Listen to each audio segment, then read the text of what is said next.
do not have to worry about his actions. He will find his proper place and stay in it. Okay. Those words were written by Carter G. Woodson, a man known as the father of Black history. All right. Okay. But he was more than a historian. He was a visionary who understood that controlling knowledge meant controlling power. Right. Born December 19, 1875, to formerly enslaved parents in Virginia, Woodson worked in coal mines before finishing his education. Don't mind that. Much of his learning was self-driven. He believed that education was liberation. Yes. He earned his master's degree from the University of Chicago and became the second Black American to receive a PhD from Harvard University following the great W.E.B. Du Bois. But he did not pursue education for the prestige. He pursued it for a purpose. In 1915, he published The Education of the Negro prior to 1861, and he co-founded the Association for the Study of Negro Life and History. A year later, he launched the Journal of Negro History. At a time when Black contributions were ignored or distorted, Woodson built institutions to preserve truth. There's a common misconception that February was given to us or was chosen for us because it was the shortest month of the year. As an afterthought. This is not true. That's right. The timing was strategic. Woodson built on traditions that were already existed so that the celebration would gain recognition and momentum. What began as a week later became Black History Month in 1976. In 1926, he created the Negro History Week. He intentionally chose the second week in February because it coincided with the birthdays of Abraham Lincoln and Frederick Douglass. All right. These days were already celebrated in a lot of Black communities. In 1933, he wrote The Miseducation of the Negro, arguing that the education system conditioned Black Americans to doubt their own value rather than recognize their own power. Carter G. Woodson warns us that African Americans have been miseducated, not to think for ourselves, not to value our own history, and not to realize our true potential. This miseducation keeps minds dependent, hearts doubtful, and communities constrained. But imagine an education that teaches us who we are, celebrates our history, and empowers us to challenge injustice. Only then can we truly shape our future and claim the destiny that has always been ours. But what makes Woodson especially remarkable is not just what he wrote, it's how he lived.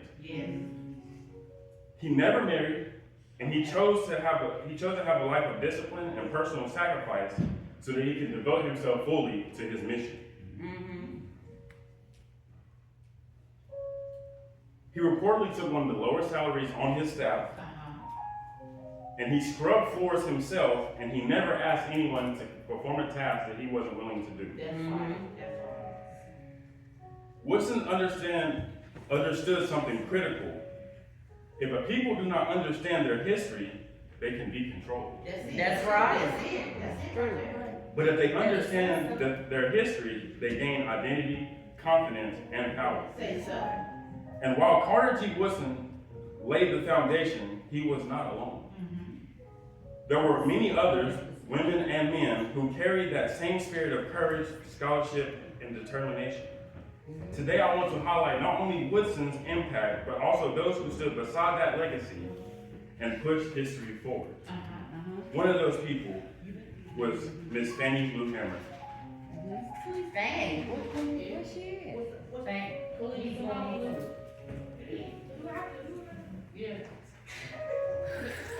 Come on, Miss Fannie.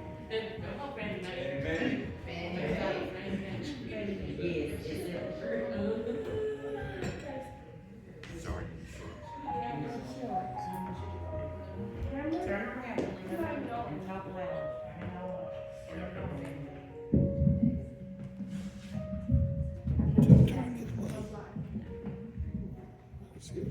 Hammer was born at Fannie Lou Townsend on October 6, 1917. In Montgomery County, Mississippi, she was the last of the 20 children of Louis Ella and James Lee Townsend. In 1919, the Townsend moved to Ruleville, Mississippi to work as sharecroppers on W.T. Marlowe's plantation. From age 6, Hammer picked cotton with her family during the winters of 1924 through 1930. She attended the Runwell School provided for the sharecropper children, open between picking seasons. Hammer loved reading and excelled in spelling bees and reciting poetry. But at the age of 12, she had to leave school to help support her aging parents. By age 13, she would pick 200 to 30 pounds of cotton daily while living with polio. I'm going to read one of my favorite facts about her.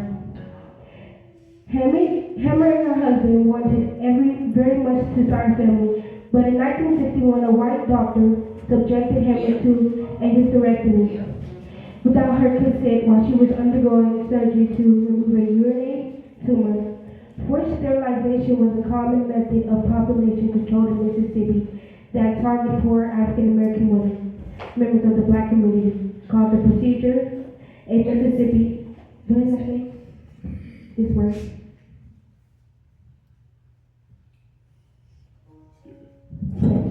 The Hammers later raised 2 girls. They eventually adopted 2 more. One, Dorothy Jean, died at age 22 of internal hemorrhaging after she denied admission to the local hospital because of her mother's activism. I'm going to sing one of her songs, Go Tell It on the Mountain. Go tell it on the mountain, over the hills and everywhere. Go tell it on the mountain, to make my people know.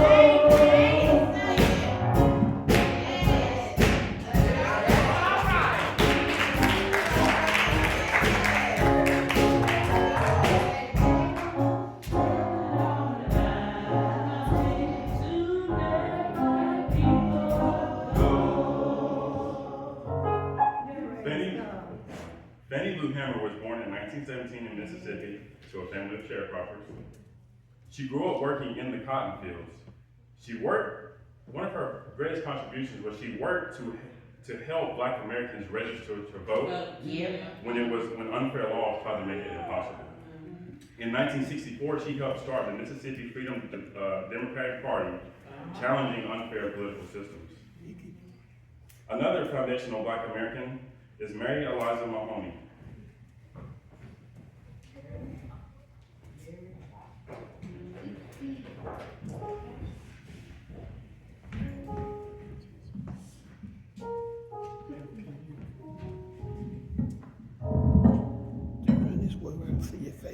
Mary Eliza was born. She was born in May 7, 1845 in Dorchester, Boston, Massachusetts, and she died January 4, 1927. She was known for being the first professionally trained African-American nurse in the United States. Her parents were formerly enslaved people who moved north for a better life.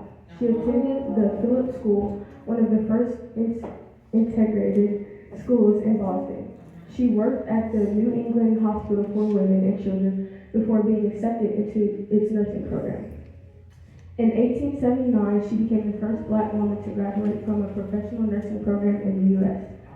She worked mostly as a private duty nurse, often caring for wealthy families and newborns.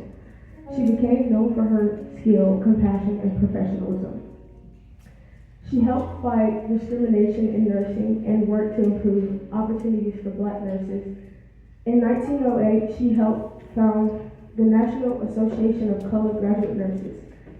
She was also a civil rights and women's suffrage activist. After women gained the right to vote in 1920, she was one of the first women in Boston to register to vote. Yes. She worked as a nurse for about 40 years. She later served as director of a black orphanage in New York. She died at the age of 80 after battling cancer. Mary Eliza Mahoney broke racial barriers in healthcare and helped open doors for thousands of black nurses. Her work helped make nursing a more professional, equal, and respectful field. Amen. That's our picture.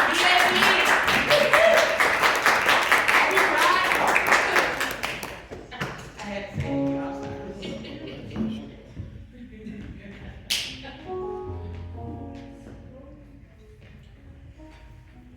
Mary Eliza Mahoney, and some of these guys are going to be a little repetitive. She was born in 1945 in Boston, Massachusetts. She was the first African American to become a professional nurse.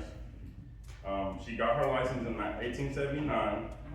She also helped start the National Association of Colored Graduate Nurses to support black nurses and fight discrimination. All right. Next up, as one of our historical black figures, is one of my favorite poets. That's Maya Angelou.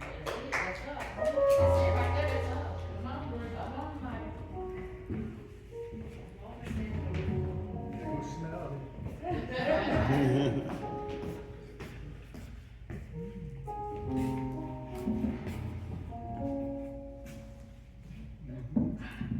It's all right. Just read this out to us. Just take your time. Just read a little bit. Maya Angelou was born Margaret Johnson when she was a child. She was raped, and when she communicated to the demanders, he went to jail overnight. When he was released, he was killed. When young Margaret found this out, she decided to stop speaking and thought her voice could bring death. Again, I'm good. It's all right. You're good. You're doing good. It's okay, you got it. Don't be nervous. Go ahead.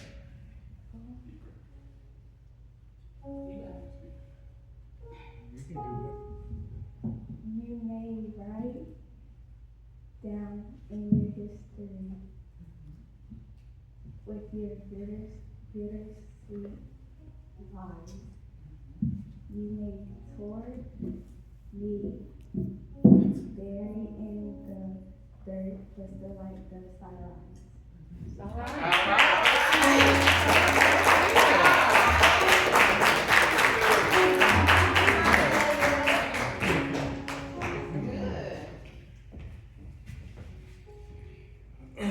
Maya Angelou wrote a book that told her life story and inspires people, and it's titled, I Know Why the Caged Bird is Singing. Yeah. She encouraged people to love themselves and never give up, no matter how hard life gets.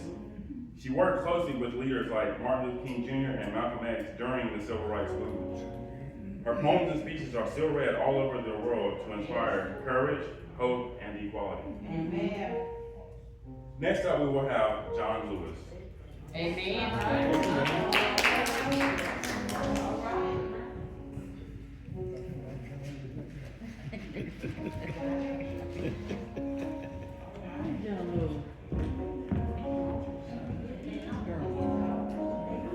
John Lewis was born on February 21st, 1940, in the city of Troy, Alabama. He was the son of Willie May and Eddie Lewis, and was one of 10 children in their home.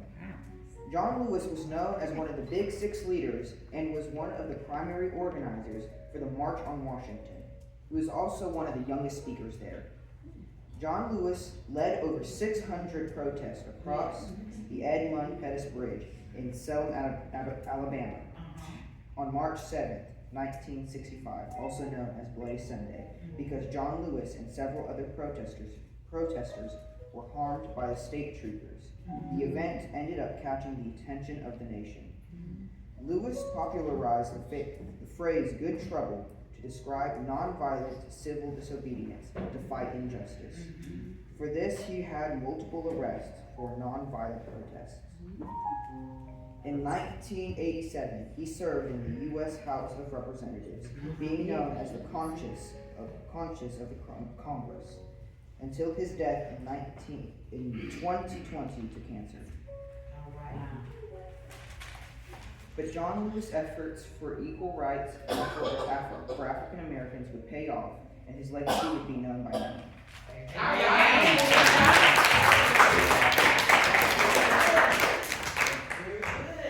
John Lewis was known as one of the Big Six, leaders of the Civil Rights Movement, working with people like Martin Luther King Jr., among others. He played a key role in the march from Selma to Montgomery, helping bring attention to the need for voting rights. John Lewis served in Congress for over 30 years, working to make laws fairer for everyone. He believed in peaceful protests and good trouble, standing up for what's right, even when it's hard. That's right. Next, we will have Harriet Tubman. All right, okay. Right, Harriet.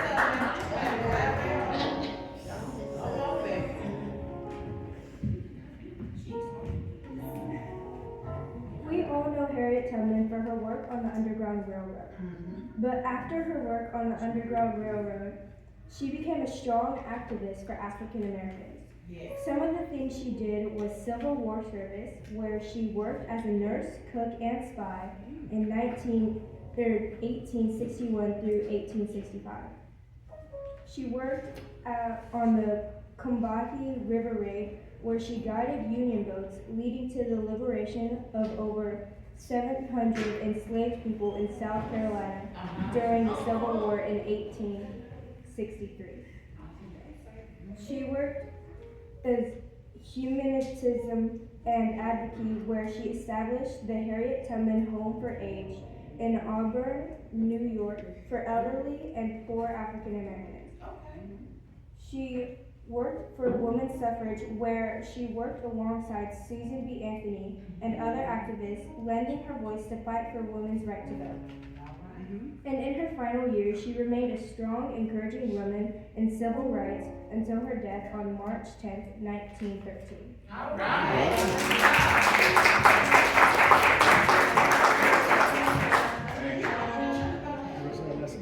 Now, most of this we're pretty familiar with. Harriet Tubman escaped from slavery, but risked her life to go back to help free hundreds of enslaved people. Wow. She was known as the Moses of her people Yes. because she led so many people safely to freedom. Yes. And the whole time Harriet Tubman spent guiding people on the Underground Railroad, she never lost a single person. Wow. Ain't that something? Next up, we will have Ruby Bridges. Who's Ruby Bridges? I don't know her. Oh, come on, man, what's your first?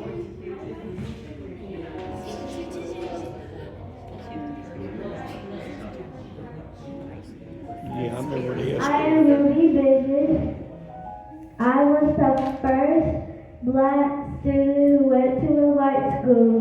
White people would threaten me, but I still went to school every day.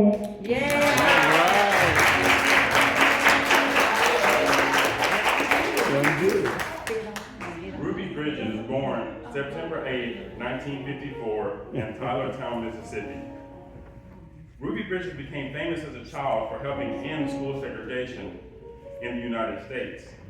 She taught the world that one brave person can make a big difference, Amen. even a child. Yes. Next, we will have a fan favorite, Barack Obama. Barack, come on, Barack. Come on, Barack.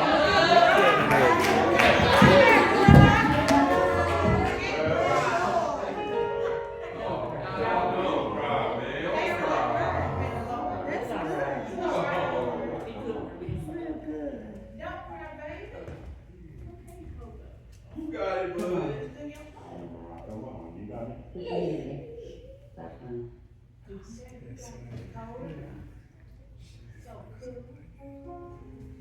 Go ahead, tell them who you are. Tell them who you are. They don't understand. Stop crying. Somebody get out. Don't cry. Pastor Danner used to talk in front of people. Go ahead. It's all right. It's all right. You got it. Do it for Pastor Danner, buddy.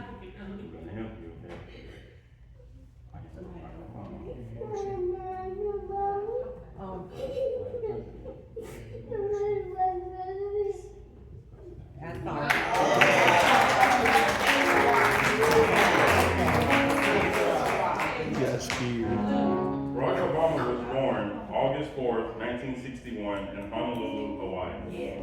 He became the 44th President of the United States and the first and only Black president in U.S. history. Before becoming president, he was a lawyer, a community organizer, and a U.S. senator. He inspired people around the world with his message of hope, unity, and hard work. And he is still my president to this day.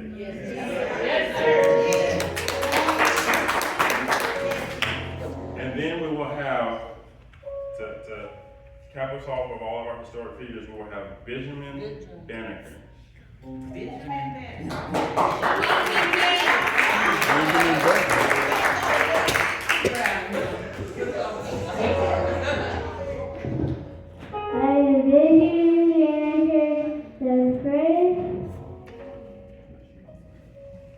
Black historian who helped build the Washington D.C. and got myself educated.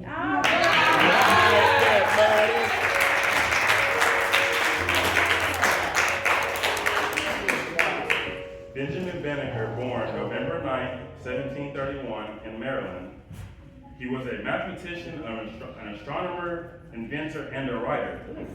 Although Benjamin Banneker was self-taught in math and science and never received formal education, he built a wooden clock as a boy that worked perfectly, one of the first made in America. He showed that hard work, curiosity, and education can help everyone achieve amazing things.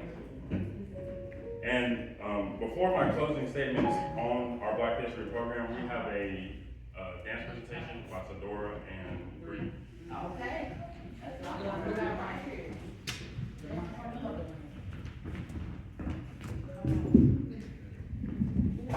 Picking up country.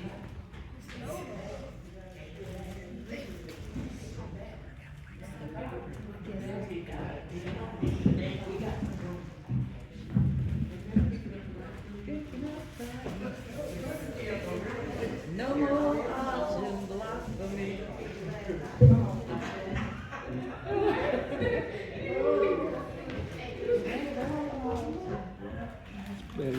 We get it. That's good. People got the idea.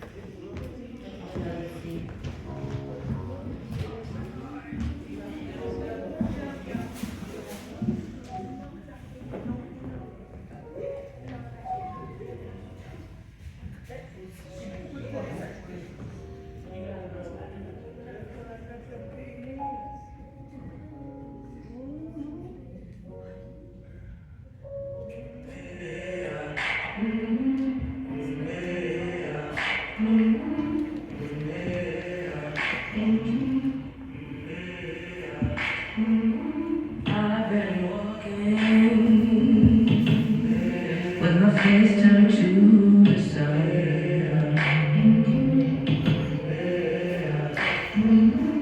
Weight on my shoulders, a bullet in my gun. Oh, I got eyes in the back of my head, just in case I have to run.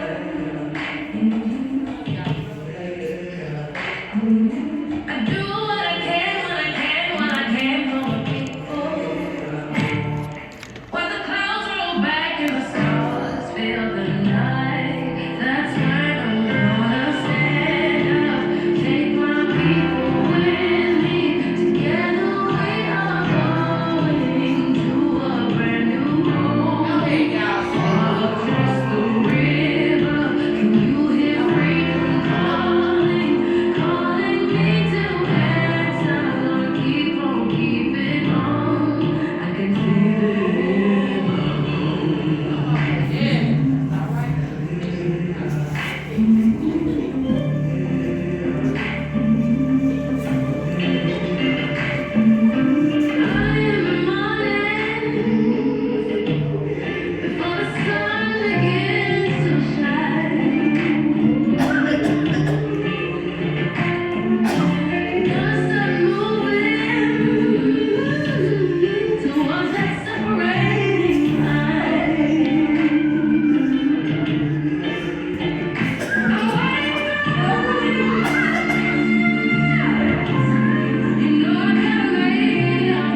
thinkers, and heroes. From Carter G. Woodson, who made sure our history would be remembered, to Harriet Tubman, who showed courage in the fight for freedom, to Ruby Bridges, who was just a child but helped break down barriers. Their stories remind us that one person can make a difference, no matter how young or small they are. When we know our history, we understand where we come from. We honor those who came before us, and we gain the confidence to face challenges and follow our dreams. As we leave today, let us carry this courage, let us carry their courage, their dreams, and their determination in our own actions, words, and hearts. Yes. When we stand tall and believe in ourselves, we become part of history that future generations will celebrate. Amen. Thank you for honoring Black history with us today. Amen.